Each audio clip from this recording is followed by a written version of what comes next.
Halo, good evening Tribuners. Welcome back with TB Mutiara in Indonesian News of Tribun Lampung. We will present you an updating and interesting information from every place in Indonesia. And here the complete news. The first news comes from Kupang. A 9-year-old girl dies from drowning.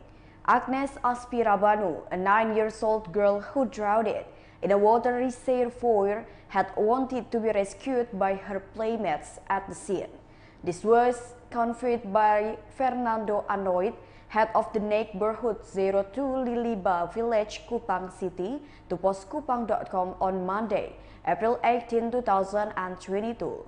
According to Fernando, friends and victims spent their time playing in the hole, which was already filled with rainwater. At that time, he said the water was very clear and encouraged children to take a bath. However, because the victim and his friends had been playing in the reservoir for a long time, the water started to get dirty, and by that time the victim had drowned.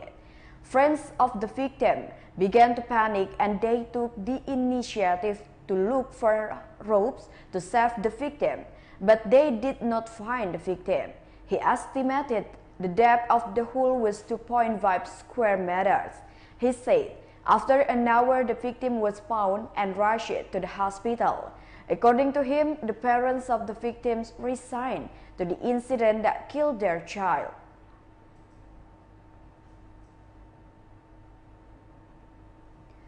The next news is 6 fire victims in Samarinda buried.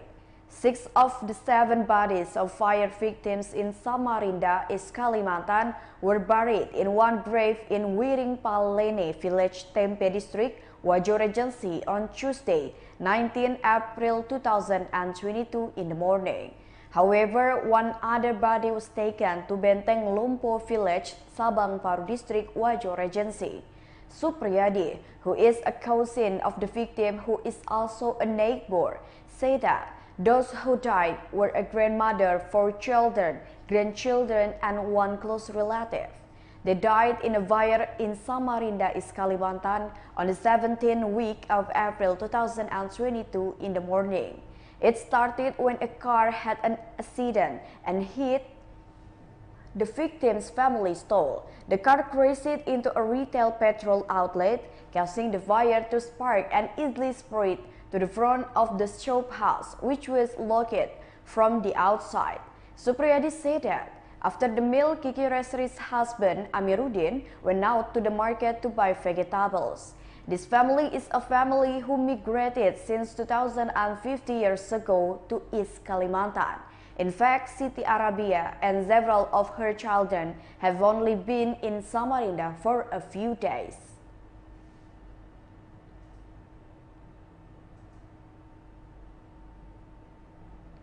The next news comes from East Java. The murder case of a medical student by his lover's stepfather, Ziath Ibrahim Bal Biyd, who is 38 years old, a suspect in the murder of a leading medical student at a prominent university in Malang, Bagus Prasetya lazuardi, admitted that he was angry with the victim, who was suspected of having sexually abused his stepdaughter.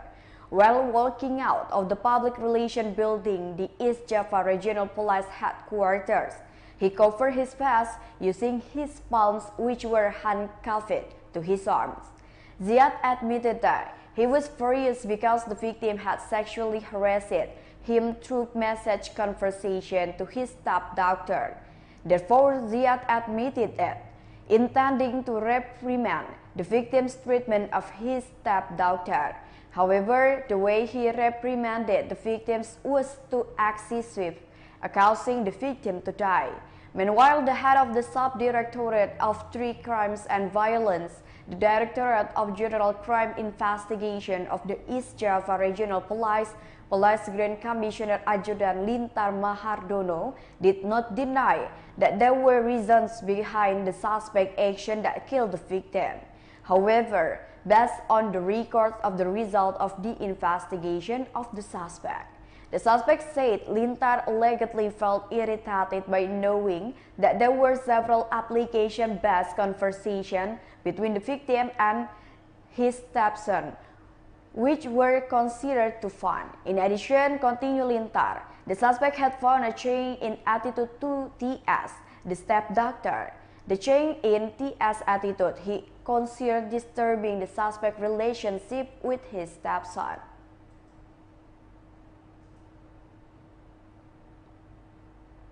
The next news is the addition of the Pertalite quota in the Bangka Belitung Island region.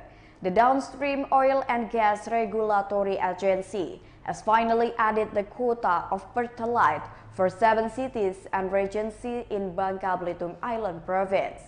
This was in response to a proposal from the governor of Bangka Belitung Island, Erzaldi Rosman, which was submitted by Assistant to Karo Ekbang Coordinator of Natural Resources and Hiswana for Oil and Gas at the Office of the Downstream Oil and Gas Regulatory Agency on Wednesday, April 13, 2022. In fact, as a follow-up, the head of the Downstream Oil and Gas Regulatory Agency, together with the members of the House of Representatives of the Republic Indonesia, Bambang Patijaya, conveyed the increase in the Pertalite quota during a working visit to the Governor's office on Tuesday, 19 April 2022. He explained that the previous quota of 4,852 kiloliters for Belitung and 13,926 kiloliters for East Belitung was a premium quota. Because the premium has been obliged, the Downstream Oil and Gas Regulatory Agency has set a Pertalite quota.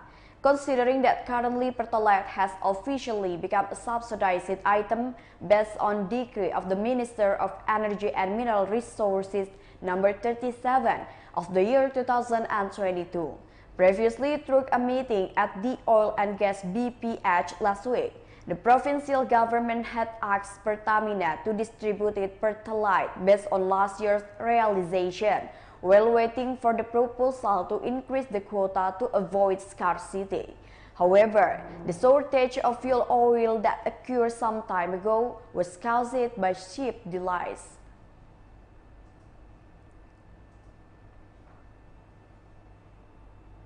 The next news is President Jokowi inaugurates through Nojoyo Airport. President Jokowi has inaugurated through Nojoyo Airport in Sumeneb Regency, East Java Province on Wednesday, April 22, 2022. With the inauguration of True Nojoyo Sumeneb Airport, it is hoped that it can boost the economy of residents on the island of Madura. Through this airport, access to air transportation by plane can speed up time and place. This was conveyed by the President when inaugurating True Nojoyo Airport in Sumeneb, East Java. Furthermore, the President added various benefits from the existence of True Nojoyo Airport.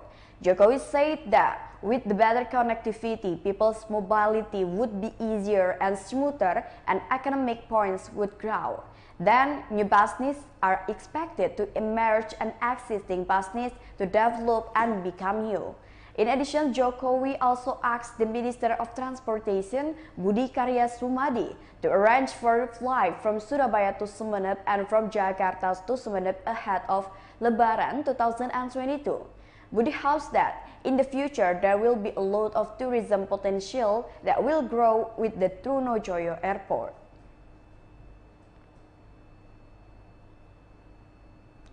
The next news is the discovery of a metamphetamine suction device in the second class B prison in Singkawang.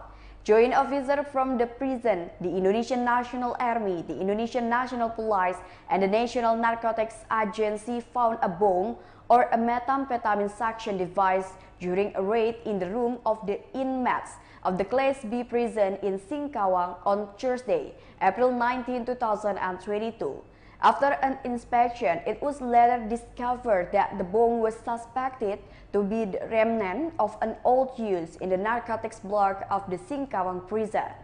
This was revealed by the daily executive of the head of the second-class B prison in Singkawang, Laude Muhammad Masrul, after inspecting the item resulting from the raid. He emphasized that the eradication of drugs through this joint raid is a form of the seriousness of Singkawang prison to eradicate drugs. Laude promised that he would not hesitate to take decisive action for proven correctional inmates.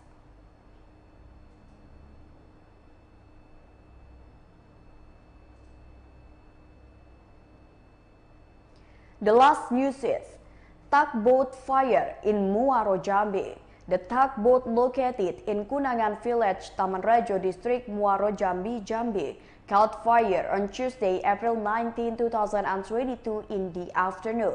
One person on the ship was burned to death. The head of the Subdirectorate of the Law Enforcement for the Water and Air Police of the Jambi Regional Police, Police Grand Commissioner Adjutant Agus Suryono said that his team is currently at the location to investigate the crime scene. Agus said after being extinguished, the ship was being evacuated from the scene to Water and Air Police Command Headquarters for the Jambi Regional Police, which is in the Pasar area precisely behind the Jambi Angso Duo Market.